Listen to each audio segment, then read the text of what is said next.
The evening air was cool and crisp as Dr. Marcus Johnson drove his sedan down the quiet streets of Oakwood. After a 14-hour shift at Memorial Hospital, the neurologist's eyes felt heavy, but his mind remained alert. The dashboard clock showed 11:38 p.m. Most of the neighborhood was already asleep, windows dark in the house as he passed. Marcus slowed as he approached the four-way stop at Maple and Pine. He came to a complete halt, glanced both ways, and proceeded through the intersection. In his rearview mirror, red and blue lights suddenly flashed to life. "What now?" Marcus muttered, pulling over to the curb and putting his car in park. He watched as a police cruiser stopped behind him. Marcus took a deep breath and placed both hands on the steering wheel where they would be visible. Through years of experience, the 42-year-old doctor had developed a routine for these situations. His heart beat a little faster, but his face remained calm. The officer approached slowly, flashlight beam sweeping across the interior of Marcus's car before settling on his face. "License and registration," said Officer Ryan Miller, his expression unreadable in the darkness. "May I ask why I was pulled over, officer?" Marcus asked politely. Officer Miller's posture stiffened. "You ran that stop sign back there." Marcus blinked in surprise. "Sir, I'm certain I came to a complete stop." "I saw what I saw," Officer Miller replied, his tone hardening. "License and registration, now." Marcus nodded. "I'm going to reach for my wallet in my back pocket, and my registration is in the glove compartment." The officer watched him closely as Marcus retrieved his license. As he opened the glove compartment for his registration, the small dashboard camera he had installed last year caught his eye. A tiny red light indicated it was recording. Marcus felt a small measure of relief. "Here you go, officer," Marcus said, handing over the documents. Officer Miller studied the license. His eyebrows raised slightly. "Dr. Huh," Miller said, his tone changing subtly. "Where do you work?" "Memorial Hospital. I just finished my shift in neurology." Miller nodded slowly, looking between the license and Marcus several times. "This your current address?" "Yes, sir. I've lived there for 8 years now." Officer Miller stepped back. "Wait here." As the officer returned to his patrol car, Marcus took a slow, deep breath. This wasn't the first time he'd been pulled over without clear cause. As a black professional in this predominantly white suburb, these stops happened often enough that he had installed the dashboard camera as a precaution. In his rearview mirror, Marcus could see Officer Miller speaking into his radio. The call seemed to be taking longer than necessary for a simple traffic stop. Marcus checked his watch. 5 minutes had passed already. The small voice recorder on his phone had been running since the moment he was pulled over. Marcus had learned from experience that documentation was his best protection. Officer Miller finally emerged from his cruiser, walking with a different energy now. His hand rested near his holster as he approached. "Step out of the vehicle, please," Miller ordered, his voice carrying an edge that wasn't there before. Marcus felt his stomach tighten. "May I ask why, officer?" "Step out of the vehicle now, sir." The politeness in Miller's voice was clearly forced. Marcus knew better than to argue. "I'm opening my door slowly and stepping out," he narrated calmly. As he stood beside his car, the cool night air made him shiver, or perhaps it was something else causing the chill that ran down his spine. Marcus stood beside his car, the gravel crunching under his shoes. The night had grown colder, or perhaps it was just the situation that made him feel a chill. Officer Miller circled him slowly, flashlight beam moving up and down Marcus's body. "Where are you coming from again?" Officer Miller asked, though Marcus had already told him. "Memorial Hospital. I just finished my shift in neurology," Marcus repeated calmly. "I've been working since 7 a.m. Officer Miller nodded, his face half hidden in shadow. "And where are you headed?" "Home, sir. Just trying to get home to get some sleep." The officer's radio crackled with static. Miller ignored it, keeping his eyes fixed on Marcus. "You seem nervous, doctor. Any reason for that?" Marcus took a steady breath. "I'm not nervous, officer. Just tired from a long day saving lives." Something in his tone must have bothered Officer Miller. The policeman stepped closer, invading Marcus's personal space. "I don't appreciate the attitude," Miller said, his voice dropping lower. "Turn around and place your hands on the vehicle." Marcus blinked in surprise. "Officer?" May I ask why? I haven't done anything wrong. Turn around now. Miller's voice rose sharply. His hand moved to rest on his holster. Marcus slowly turned, placing his palms flat on the roof of his car. The metal felt cold against his hands. He could hear Officer Miller's heavy breathing behind him. I'm going to pat you down for weapons, Miller said, beginning to check Marcus's sides and legs. Officer, I'd like to know your badge number, Marcus said quietly. Miller's hand stopped moving. There was a moment of tense silence. What was that? Miller asked, his voice dangerously soft. I'd like your badge number and name for my records, Marcus repeated. It's my right to ask. Officer Miller spun Marcus around roughly. You think you know the law better than me? Marcus kept his expression neutral despite his racing heart.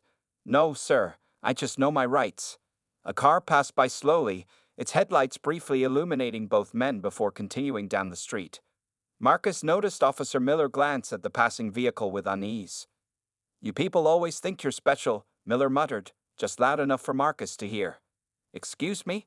Marcus asked, his professional composure beginning to crack.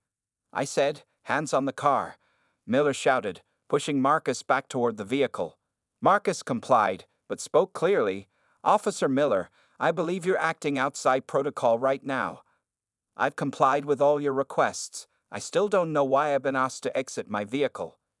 I smell something suspicious, Miller claimed, though there was nothing to smell. That's not possible, Marcus replied. I don't drink, smoke, or use any substances.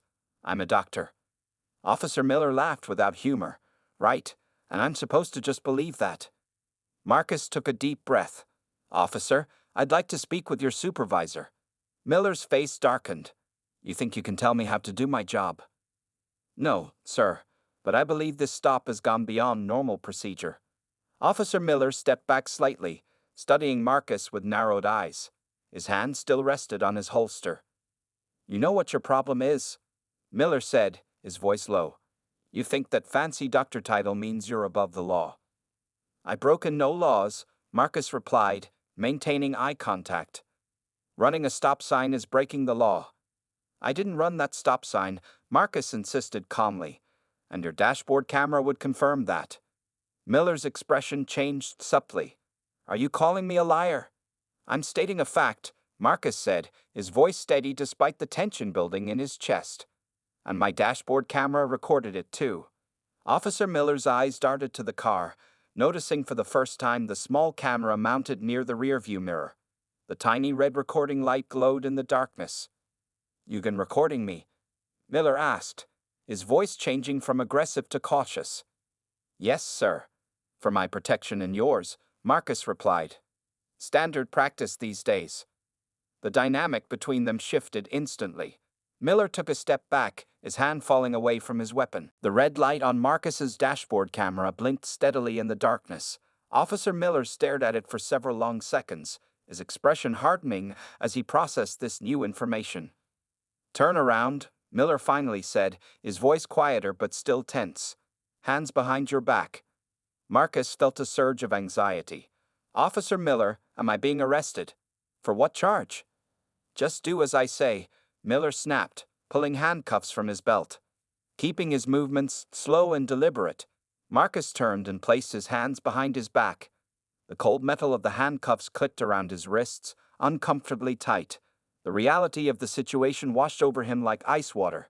Here he was, a respected neurologist who had spent the day performing life-saving surgeries, now being handcuffed on the side of the road. I'm complying with your orders, Officer Miller, Marcus said clearly, knowing his camera and phone were still recording. But I want to state for the record that I have not been informed of any charge against me. Miller guided Marcus to the police cruiser and opened the back door. Sit down. As Marcus lowered himself into the back seat, he noticed another car slowing down nearby. The driver, an older woman, was clearly watching the scene unfold. She drove past but then pulled over about 50 yards ahead. Miller noticed too. Stay here, he ordered, closing the door on Marcus before walking toward the woman's car. From his position in the back of the police cruiser, Marcus could see Miller speaking with the woman. She appeared to be recording the interaction on her phone. Miller's body language showed frustration as he waved her on. The cruiser's interior was cramped and smelled of disinfectant mixed with sweat. Marcus tried to steady his breathing. The handcuffs dug into his wrists as he shifted uncomfortably. Through the window, he watched Miller return to his own car and make a call on his radio.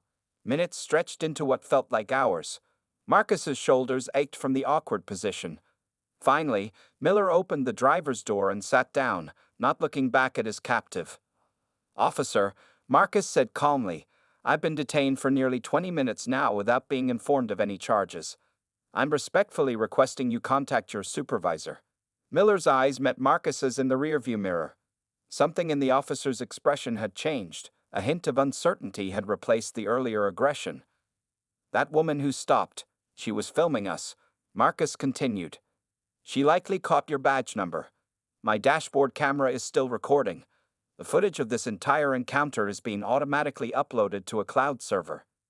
This wasn't entirely true. The camera stored footage locally, but Marcus needed leverage. Miller turned in his seat. "Listen, Doctor. This doesn't have to be complicated." "It became complicated when you handcuffed me without cause," Marcus replied evenly. "I know the law, Officer Miller. I've worked with the Department of Justice on police reform cases." Miller's expression changed again, this time with a flash of recognition. "Johnson? Dr. Marcus Johnson, from the Rivera Commission." Marcus nodded slowly, surprised that Miller knew about his work.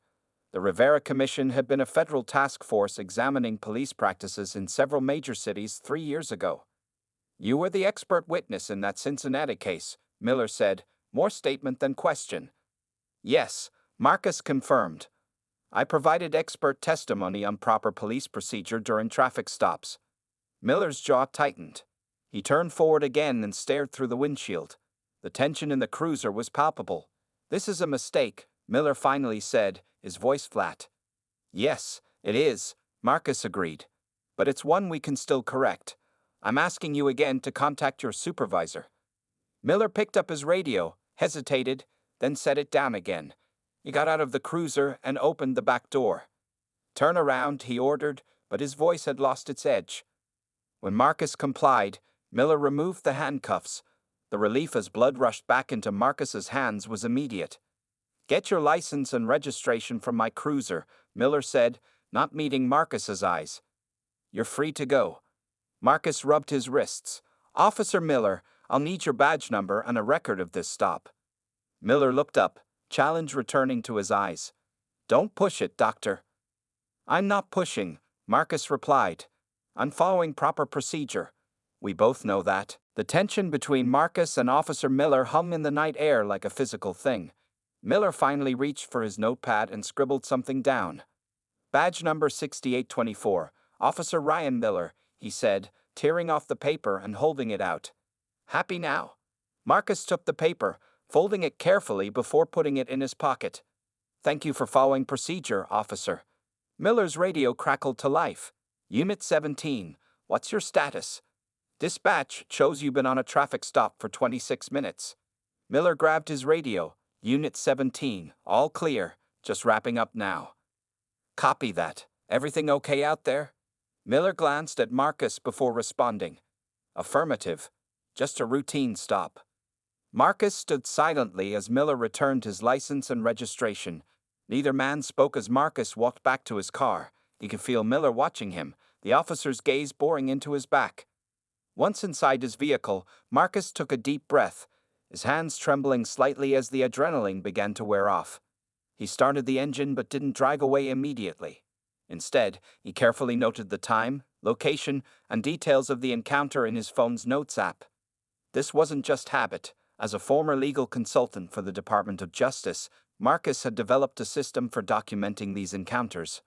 What Officer Miller didn't know was just how deeply involved Marcus had been in police accountability work before focusing fully on his medical career. 3 years ago, Marcus had worked on the Rivera Commission, investigating patterns of misconduct across multiple police departments. His expertise in analyzing body camera footage and officer behavior had made him a key witness in several high-profile cases. The Cincinnati case that Miller mentioned had resulted in significant departmental reforms. What puzzled Marcus was how Miller recognized his name. The commission's work had been publicized, but individual members weren't household names, unless someone had reason to pay close attention. Marcus finally pulled away from the curb, checking his rearview mirror to see Miller still watching from his cruiser. 2 blocks later, Marcus noticed the police car had not moved. At home, Marcus's wife Lisa was waiting up despite the late hour. Her face showed immediate concern when she saw his expression. "What happened?" she asked, rising from the couch. Marcus set down his bag and removed the memory card from his dashboard camera. "I need to save this footage right away." Lisa followed him to his home office. "Marcus, you're scaring me. What's going on?" As the footage transferred to his computer, Marcus explained the encounter. Lisa's expression changed from concern to anger. "This has to stop," she said firmly. "How many times does this have to happen?" "This one was different," Marcus replied, his eyes fixed on the screen. "The officer recognized me from the Rivera Commission. That's unusual." Lisa crossed her arms. "What are you thinking?" Marcus leaned back in his chair, his mind working through the possibilities. "I'm thinking about checking if Officer Miller has any connection to officers or departments we investigated." The footage finished copying. Marcus opened the video and they watched the encounter from beginning to end. Seeing it from this perspective made it even more disturbing. "Look at his body language," Marcus pointed out. "The aggression started the moment I mentioned being a doctor. Then it got worse when I asked for his badge number." Lisa squeezed his shoulder. "What are you going to do?" Marcus stared at the frozen image of Officer Miller on the screen. "I still have contacts at the DOJ, and there's someone at the FBI field office who worked with us on the commission." He reached for his phone and scrolled through his contacts until he found the name he was looking for. Special Agent Tanya Roberts. "It's too late to call tonight," he said, setting the phone down. "But first thing tomorrow, I'm going to see if there's a pattern here." Lisa nodded, understanding in her eyes. When Marcus had joined the Rivera Commission, it had been because of encounters just like this one. He had wanted to make a difference, to help create accountability. Now, it seemed, that work wasn't finished. "Whatever you decide," Lisa said quietly, "I'm with you." Marcus saved the video file to multiple locations, ensuring it wouldn't be lost. Tomorrow would bring decisions, but tonight he needed rest. Yet as he prepared for bed, he couldn't shake the feeling that Officer Miller's recognition of his name wasn't coincidental. Marcus drove home in silence, his hands still trembling slightly on the steering wheel. The confrontation with Officer Miller had shaken him more than he wanted to admit. As he pulled into his driveway, he noticed the clock on the dashboard. 12:42 a.m. What should have been a simple 15-minute drive home had turned into a 90-minute ordeal. Inside, his wife Lisa was waiting up, concern etched across her face. "You're late," she said, rising from the couch. "I was about to call the hospital." When she saw Marcus's expression, her worry deepened. "What happened?" "I was pulled over," Marcus replied, his voice flat as he hung up his coat. "Again." Lisa's eyes widened. "Are you okay?" "I'm fine," he assured her, though the tension in his shoulders told a different story. But it was different this time. In their kitchen, Marcus poured himself a glass of water and drank it slowly. The familiar routine helped calm his nerves as he collected his thoughts. Lisa waited patiently, knowing from past experiences to give him space. "I need to check the footage," Marcus finally said, moving toward his study. He removed the small memory card from his dashboard camera and inserted it into his computer. As the video loaded, Lisa stood behind him, her hand resting gently on his shoulder. The footage was clear, capturing every moment of the encounter from the initial stop to Marcus's release. Watching it play out on screen made the experience even more surreal. "He recognized me," Marcus said, pausing the video on Officer Miller's face. "From my work with the DOJ, that's why things escalated." Lisa squeezed his shoulder. "What are you going to do?" Marcus stared at the frozen image, his mind racing. After a moment, he reached for his phone and scrolled through his contacts until he found what he was looking for. "Special Agent Tanya Roberts," he murmured. "We worked together on the Cincinnati case." "Recalling the FBI?" Lisa asked, surprised. Marcus nodded. "Not tonight, but first thing tomorrow." This wasn't just racial profiling, Lisa. If Miller recognized me from the Rivera Commission, this could be targeted harassment. He remembered the commission's work 3 years ago, reviewing hundreds of hours of police footage, analyzing patterns of misconduct, testifying before federal judges. Their findings had led to major reforms in several police departments, including Cincinnati's. Not everyone had been happy with those changes. Marcus made a copy of the video file and saved it to a secure cloud drive. Then he drafted an email to Agent Roberts, attaching the footage and requesting a meeting. "I don't want to overreact," he told Lisa as they finally headed to bed, "but something doesn't feel right about this." "You're not overreacting," Lisa assured him. "Trust your instincts." The next morning, Marcus's phone rang as he was preparing for work. The caller ID showed a number he didn't recognize. "Dr. Johnson," he answered cautiously. "Dr. Johnson, this is Special Agent Tanya Roberts." The woman's voice was professional but warm with recognition. "I received your email. That footage is concerning." "You watched it already?" Marcus asked, surprised at the quick response. "I did," Roberts confirmed. "And it's particularly interesting because your Officer Miller's name has come up in another investigation we're conducting." Marcus felt a chill run down his spine. "What kind of investigation?"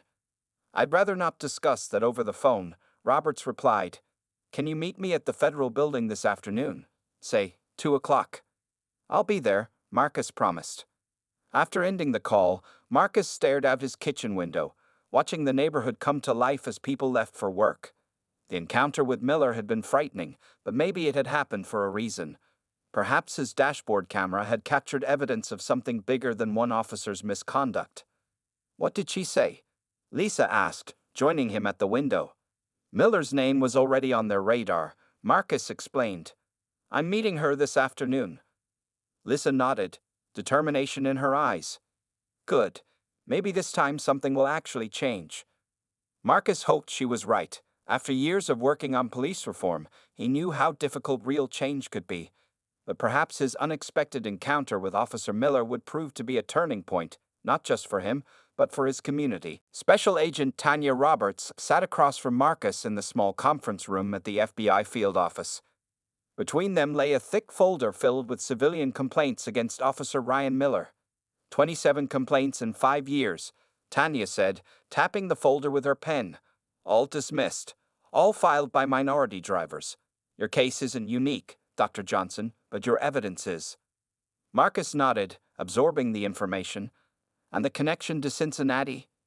"Miller worked there before transferring here 3 years ago," Tanya explained. "Right after your testimony led to reforms in their department. He was part of the same precinct you investigated." Marcus leaned back in his chair, pieces falling into place. "So it wasn't random that you recognized me." "Not random at all," Tanya confirmed. "We believe he's part of a group of officers who moved to different departments after the reforms. They call themselves the Shield. A network of problem officers changing jurisdictions to avoid accountability," Marcus mused. "That explains his reaction when he realized who I was." Tanya opened her laptop and played a new video for Marcus. The footage showed Officer Miller talking with other officers in what appeared to be a locker room. "This was recorded by an officer who came to us as a whistleblower," Tanya explained. "Watch." On screen, Miller was speaking. "Johnson thinks he can change things with his fancy reports. He's the reason half our tactics are now called excessive force. If I ever catch him in my jurisdiction..." The threat remained unfinished as another officer warned Miller about cameras. Marcus felt a chill run through him. "He targeted me deliberately." "We believe so," Tanya confirmed. "Your dashboard camera footage was the break we needed. Combined with the whistleblower's evidence, we now have enough to move forward with a formal investigation into Miller and his associates." Marcus studied the freeze frame of Miller's angry face on the screen. "What happens next?" "We're executing search warrants for Miller's personal devices tomorrow," Tanya said. "The department has been notified and is cooperating, though reluctantly. Chief Wilson isn't happy, but he can't ignore federal involvement." Outside the window, rain had begun to fall, streaking the glass with rivulets of water. Marcus watched it for a moment, gathering his thoughts. "There's something else you should know," Tanya said, drawing his attention back. "After we informed the department about our investigation, 3 more officers came forward with information. They'd been uncomfortable with Miller's behavior but were afraid to speak up. The thin blue line breaking, Marcus observed. Exactly, Tanya agreed. One officer provided text messages showing Miller and others discussing how to target specific drivers and avoid accountability. They were using coded language we've seen before in other departments. Marcus shook his head in disbelief. How widespread is this? That's what we're trying to determine, Tanya replied. Your case might be the key to unraveling something much bigger than one officer's misconduct. She gathered the documents, sliding them back into the folder. We'll need you to testify if this goes to court. Are you willing to do that? Marcus didn't hesitate. Absolutely, that's why I came forward. Tanya smiled slightly. I figured. You were always committed to accountability, even when it meant making powerful enemies. As they prepared to leave, Tanya's phone buzzed. She read the message, her expression changing. What is it? Marcus asked. The search warrant execution has been moved up. They're going to Miller's home now. She looked up at Marcus. This is moving faster than expected. Chief Wilson apparently found additional evidence and decided full cooperation was his only option. Marcus raised an eyebrow. He's protecting the department. Most likely, Tanya agreed. But at this point, I'll take allies wherever we can find them. As they walked out of the building, Marcus felt a weight lifting. His wrong turn into Officer Miller's jurisdiction had accidentally accelerated an investigation that might change policing in their city.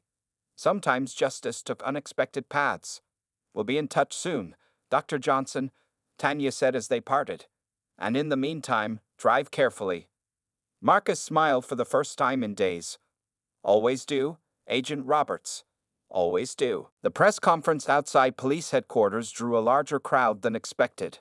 News vans lined the street, and reporters jostled for position as Police Chief Wilson approached the podium. Marcus stood at the back of the crowd, baseball cap pulled low over his eyes.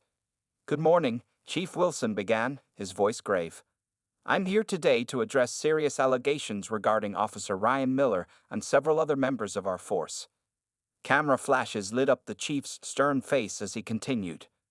Following evidence provided by Dr. Marcus Johnson and a subsequent FBI investigation, we have placed Officer Miller and 4 other officers on administrative leave pending further investigation. Murmurs rippled through the gathered crowd. Marcus watched reporters scribbling frantically in their notepads. Let me be clear, Wilson continued, his voice firmer now. This department does not tolerate racial profiling, harassment, or abuse of power. The evidence we've reviewed is deeply concerning.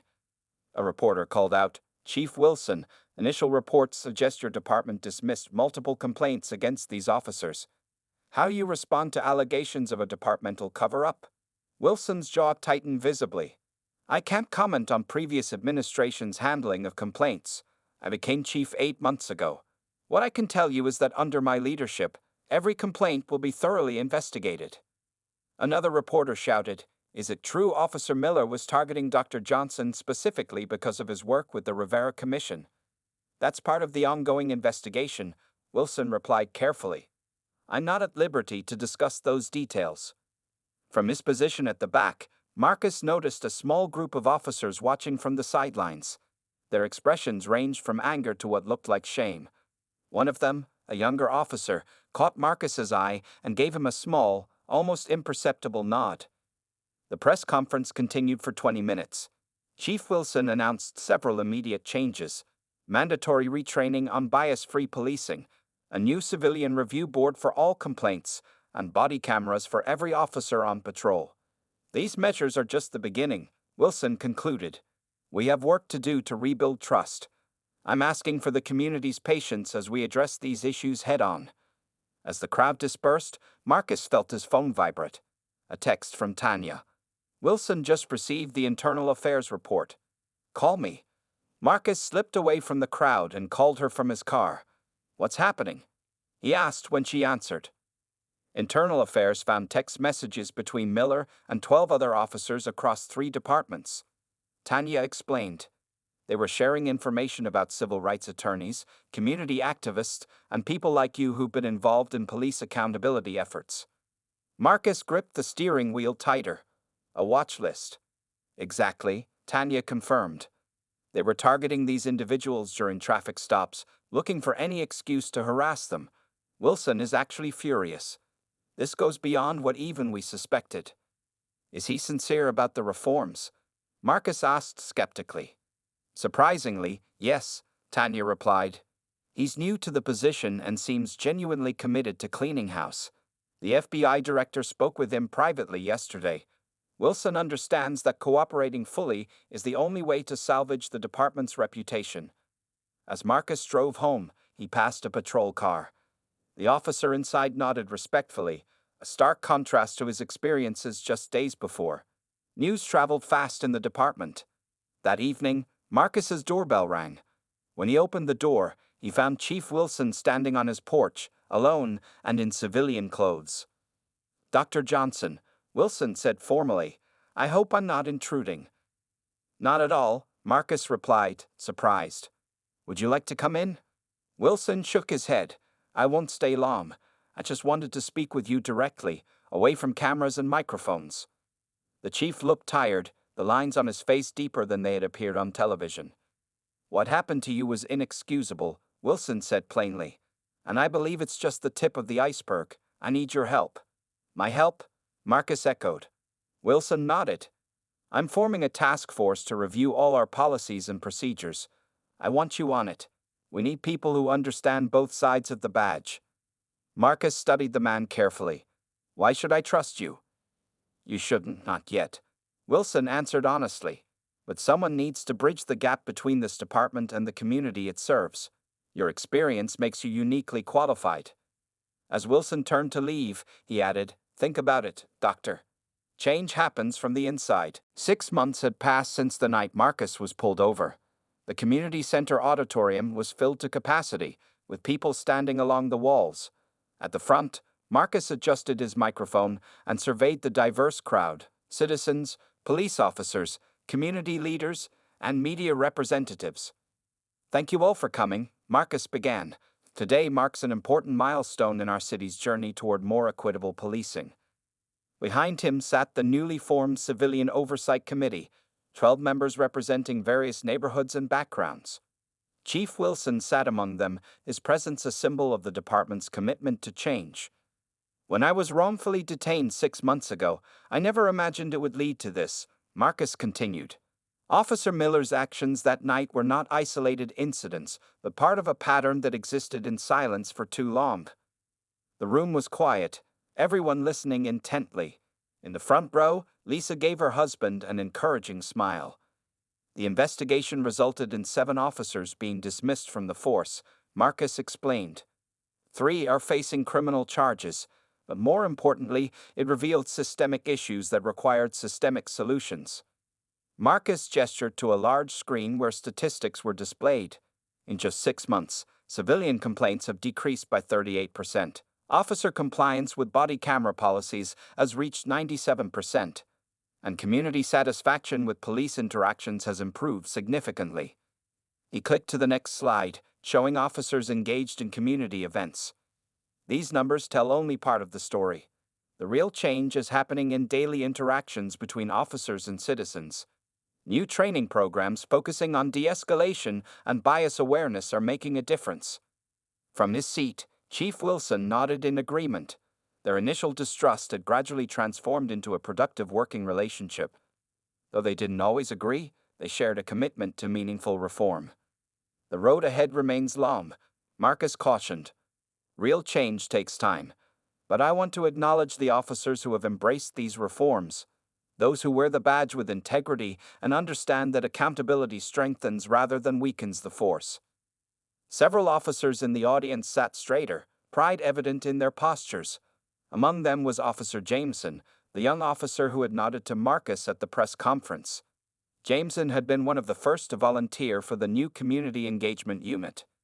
"This committee's work is just beginning," Marcus continued. "Today we're announcing 3 new initiatives." He outlined the plans: a youth mentorship program pairing officers with local students, a transparent complaint tracking system accessible to the public, and expanded mental health resources for both officers and community members in crisis. As the presentation concluded, the floor opened for questions. A gray-haired woman approached the microphone. Dr. Johnson, how can we be sure these changes will last beyond the current attention on this issue? Marcus nodded at the important question.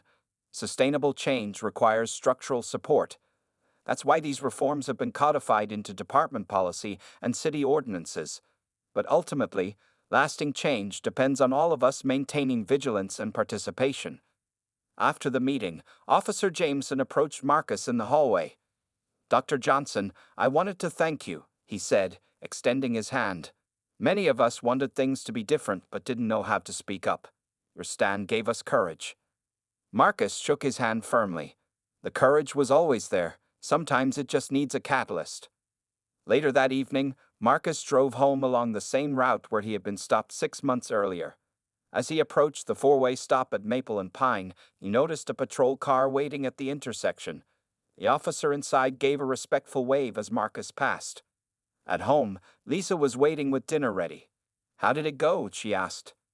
Better than I expected, Marcus replied, loosening his tie. For the first time, I feel like we're making real progress.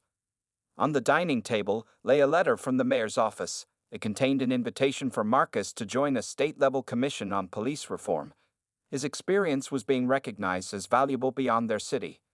What had begun as a frightening traffic stop had transformed into something powerful, a movement toward justice that rippled outward, changing not just one department but potentially many.